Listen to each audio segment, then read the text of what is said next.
चंद्रयान-1 और चंद्रयान-2 की असफलता के बाद चंद्रयान-3 का प्रक्षेपण 14 जुलाई को किया गया था। अगस्त के पिछले सप्ताह चंद्रयान-3 चंद्रमा की कक्षा में प्रवेश भी कर चुका है और इसके साथ ही चंद्रमा तक पहुंचने में मात्र 25 किलोमीटर की दूरी बची है।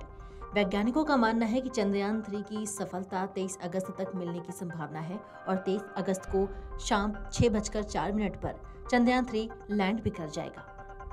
चंद्रयान-3 17 अगस्त गुरुवार को ही चंद्रयान के propulsion मॉड्यूल और लैंडर अलग हुए थे। मतलब ये मिशन चंद्रयान-3 ने बीते गुरुवार को अच्छी सफलता हासिल की थी। लैंडर मॉड्यूल का सफलतापूर्वक प्रणोदन मॉड्यूल से अलग होना, इसके बाद ये मिशन अब अपने अगले पड़ाव पर है और जल्द ही चांद पर तिरंगा फहराने का इंतजार है। मतलब 23 अगस्त को चांद के दक्षिणी ध्रुव पर इसके निर्धारित सॉफ्ट लैंडिंग का पूरे देश को बेसब्री से इंतजार है। लेकिन चंद्रयान-3 की सॉफ्ट लैंडिंग पर ज्योतिषों का क्या मानना है, ये भी जानते हैं। 23 अगस्त ज्योतिष के मामले में चंद्रयान-3 के लिए शुभ है। चंद्रयान-3 चंद्रमा के दक्षिण ध्रुव पर 23 अगस्त को उतर सकता है और इस दिन तुलसी जयंती है। चंद्रमा आधी रात के 2:54 तक चंद्रमा तुला, उसके बाद वृश्चिक राशि पर संचार करेगा। इंद्र योग रहेगा। जिस समय लैंडर के उतरने का समय बताया जा रहा है, उस समय लाभ की चौघड़ियों का योग है, तो इसके लिए शुभ हो सकता है।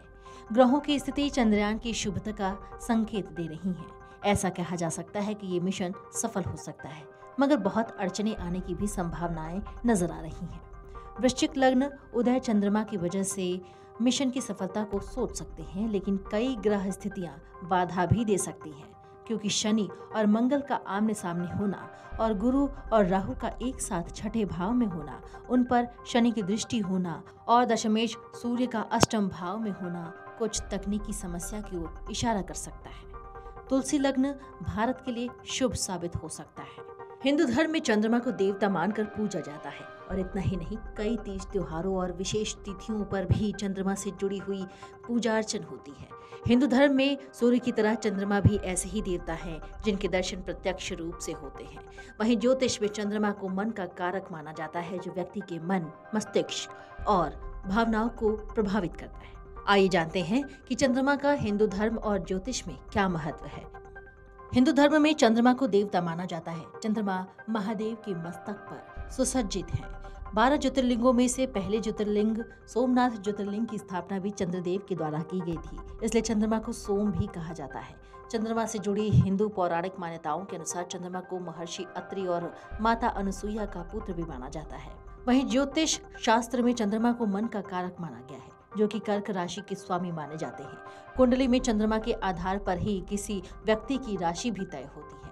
अगर किसी व्यक्ति की जन्म कुंडली चंद्रमा का शुभ प्रभाव हो तो उसे कभी धन की कमी नहीं होती। वहीं चंद्रमा की अशुभता होने पर व्यक्ति का मन विचलित रहता है और वो चिड़चिड़ा सा महसूस करता है। सप्ताह के 7 दिनों में चंद्रमा के नाम यानी सोम पर एक दिन का नाम सोमवार रखा गया है। सभी ग्रहों में चंद्रमा की गोचर अवधि सबसे कम करीब 2.25 दिन की होती है और यहाँ तक कि पंचांग राशिफल की गणना भी चंद्रमा की सहायता से ही तैयार होती है। लैंडर मॉड्यूल में लैंडर विक्रम और रोवर प्रज्ञान शामिल है, जो अब एक ऐसी कक्षा में उतरने के लिए तैयार है जिससे ये चंद्रमा की सतह के और भी करीब है।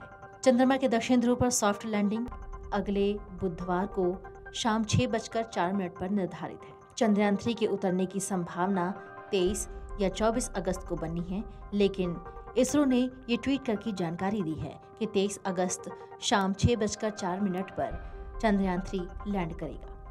चंद्रमा के ध्रुवीय क्षेत्र, पर्यावरण और वहां से संबंधित कठिनाइयों के लिहाज से बहुत अलग भूभाग है और इसलिए ये अज्ञात बने हुए हैं। चंद्रमा पर पहुंचने वाले पिछले सभी अंतरिक्ष यान भूमध्य रेखीय क्षेत्र में चंद्र भूमध्य रेखा के उत्तर या दक्षिण में कुछ डिग्री अक्षांश पर उतरे थे। चांद के दक्षिणी ध्रुव क्षेत्र का अन्वेषण इसलिए महत्वपूर्ण है क्योंकि इसके आसपास स्थायी छाया वाले क्षेत्रों में पानी की मौजूदगी की संभावना हो सकती है। संकेत प्राप्त करते हुए ये 23 अगस्त को लक्षित स्थान तक पहुंचे और सुरक्षित लैंडिंग करे। जिस दिन चंद्रयान-3 को चंद्रमा की कक्षा में भेजा गया था, उस दिन वृश्चिक लग्न था।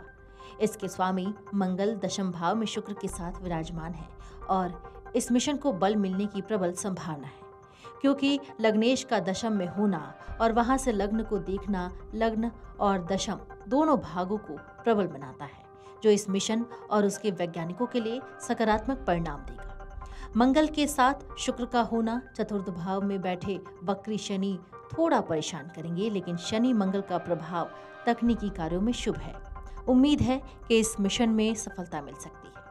भाग्य स्थान के स्वामी चंद्रमा सप्तम भाव में बैठकर उच्च हो गए हैं और चंद्रमा का उच्च होना चंद्रयान के लिए बहुत अनुकूल माना जा सकता है। वृषभ राशि में चंद्रमा रोहिणी नक्षत्र में होंगे, जो कि उनका सबसे अनुकूल नक्षत्र माना जाता है। ऐसे में इस मिशन को सफलता मिलने की प्रबल संभावना है। Video desk amarja.com।